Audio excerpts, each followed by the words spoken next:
Hey everyone, welcome back and happy Tuesday. Happy Real Housewives of Beverly Hills Day. My God, I love this day.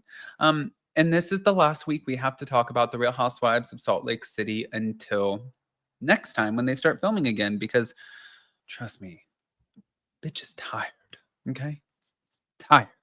So we're back to talk a little bit more about Joe Giudice attacking the Gorgas, and we have some things sprinkled in there. But before we do, I know that I've been talking to you guys about this a lot. I want to just keep you guys posted because we are doing a giveaway, and I want to make sure that you guys have the opportunity to win. We are doing a giveaway with our new CBD company, The Blow Company. So all you have to do is go to theblowcompany.com. Here are our little jars. I have never gone into a deeper sleep. I slept better. My anxiety is reduced. I just feel like $1 million. And I'm not just saying that. It took us a year to work on this product. And that's because we wanted to get it right. But we have teamed up with our people over at roseforever.com. And they are giving away 3 bouquets to 3 lucky winners. All you have to do is go to theblowcompany.com, purchase one of our products so you can test it out, and use code ROSE, all caps, ROSE, for 20% off. We will see your name on the back end of it, and we are going to pick our 3 winners. And we always follow through on our giveaways, so I hope you win. And I will post that link in the description and also pin it in the comment section. But here we go. Joe Giudice claimed that his ex-brother-in-law, Joe Gorga, was definitely talking to the feds. This was amid a past investigation into Joe and Teresa. We have heard about this story for so long. It's the tale as old as time. And honestly, it kind of reminds me of Teresa and Melissa's feud about how the Gorgas even got on the show. Joe Giudice claimed that Melissa Gorga, that she was involved, but she also played in the shadows. And he also revealed why he held back during his infamous physical altercation with Gorga in season 5. It was after the investigation where Teresa and Joe eventually, they went to prison. We know this, for fraud. And they divorced after his release. And they feuded on and off with the Gorgas for literally over a decade, you guys. Joe Gorga was definitely talking to the feds. This is what he's saying. I'll play it for you. But definitely talking to the feds with my ex-business partner. Oh, shit. My ex-brother-in-law is a big loser for doing that. I really don't care if I talk to him or see him. But at the end of the day, to do something like that, you got to be a real low life. And his wife was involved as well, even though she played in the shadows. And she was always there. And I'm sure that they always talked about whatever they talked about in front of the cameras. And I'm sure that the cameras just aired whatever they wanted to air. But I'm sure that they talked about a lot more than what they aired. And he also said that Joe and Melissa, they crossed the line. What I don't understand, though, I'm sorry, I'm going to piggyback on this for a second. What I don't understand, what doesn't make sense to me is, but then you literally, you shared photos of meeting up with them in the Bahamas where you guys ran into each other. And it's like, well, if they're that much of garbage, Melissa and Joe, everybody's different. Something like that where I am now kicked out of the country. I don't get to see my kids as much as I want to see them. And I know that you had something to do with it. I'm not going to sit there and take a photo with you. And I'm not a violent person. You're lucky if I don't come across the table at you. If you did that to me, it would be like, okay, well, I'm already kicked out of the country. So I don't understand. That doesn't really add up in my eyes. Maybe you guys think, okay, well, that's different. And they were able to put this behind them. If I was sitting in a prison cell and then sitting in a cell with ICE for that long, no, I would never, ever, ever take a photo with you. I wouldn't even be around. It would be terrible. So he did claim that he never did anything to certain men on the show, including Joe Gorga's brother-in-law, who accused him of owing him $1,000 because they would have pressed charges. Joe Giudice for the Get Real with Kim D podcast, where Kim D shared her one regret over the show. Kim D, oh my God, she's always there. When you and Joe Gorga had your fight, I wish that they would have let you finish it up and kick that little dude's ass. My biggest regret is that they broke the 2 of you up. Well, that's not your regret because you weren't there, because you weren't a real cast member.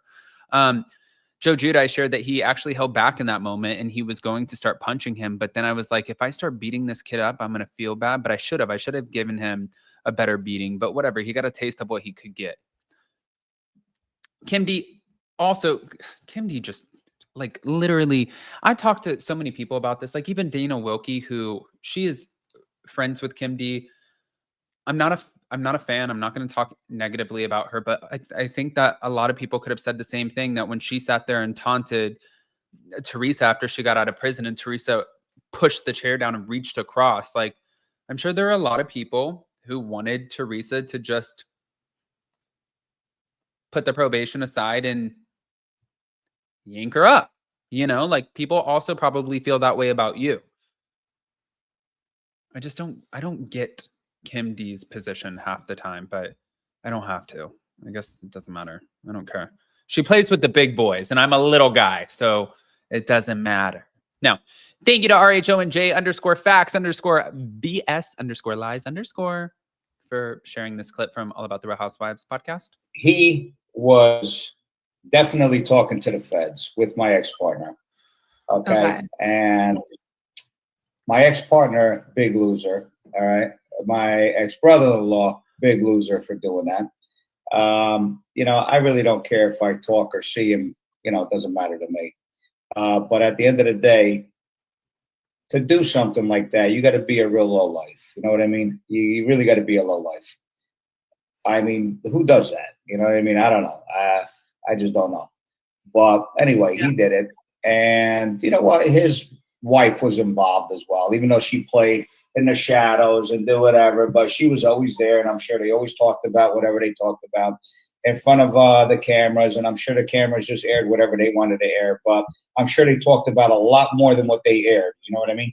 So they would just air like certain things, like, you know, my ex-partner's attorney that came in, you know, that one day in Melissa's party, and just stuff like that. I mean, that's you know, things that you don't do. You know what I mean? That's that's crossing the line. You know what I mean? Or the brother-in-law coming for you like twice. You probably forgot about this. Melissa's brother-in-law. Melissa's brother-in-law, like trying to boss up to you twice. What's up, man? Yeah. All right. Well, at least we can maybe put this behind us now. That's never gonna happen, is it?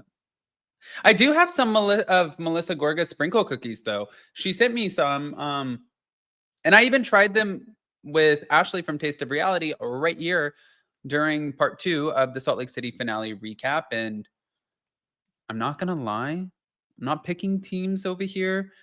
Those sprinkle cookies are so fucking good. They really are. They are. And I'm not paid to say anything, nothing like that. They just really were good. But I wanted to talk about this because our girls, Ashley and Amani, came out from Taste of Reality, and they're talking about how Simon Gobadia is coming for Porsha and her family. Well, and Bravo TV after the preview for season 16 dropped. So he took to his Instagram to share his anger after seeing how the season is playing out. And yeah. I mean, should I just bring it up? Let me just bring it up. Oh God, don't get mad at me, Porsha. I am the messenger. He said, I keep trying to avoid this ungrateful family like a plague, but they keep coming back. My name is not Cordell Stewart. I fight back with facts. You can bet on it. The real fraudsters will be exposed. Looks like the apple doesn't fall far from the tree after all, and the audacity of this family is truly unbelievable. Call your lawyers and find the quickest exit from this catastrophic narrative you keep coming up with. It will continue to be costly to all parties concerned. And then SMDH, is that suck my... Oh, I don't know. RHOA season 16 is going to be so much fun exposing this family. Let's head back to Costa Rica, Mom, and see who is defrauding and scamming. We'll make receipts available publicly. And then showed this saying the frauding, the scamming, it makes you think of how much of it was real. Oh, God. Oh, God. Well, I do want to say Porsha's mom looks damn good. Yeah. I don't know if they are a fraudulent family. I don't know the family. I've never met the family, so I can't speak to that. Clearly, I wasn't married to Porsha Williams Stewart Govaria. But what I can say is whatever they're doing, they are a really, really pretty family. And then also when it goes to the Giudice of it all, it's like, can you guys help me make that one make sense? And then also for Kim D, can y'all really help me make that one make sense?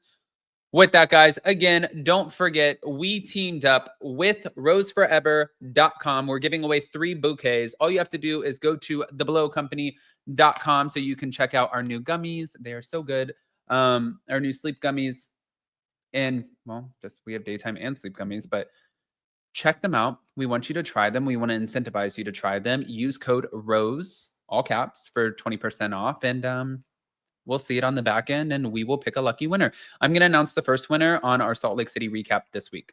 Love you guys. See you next time.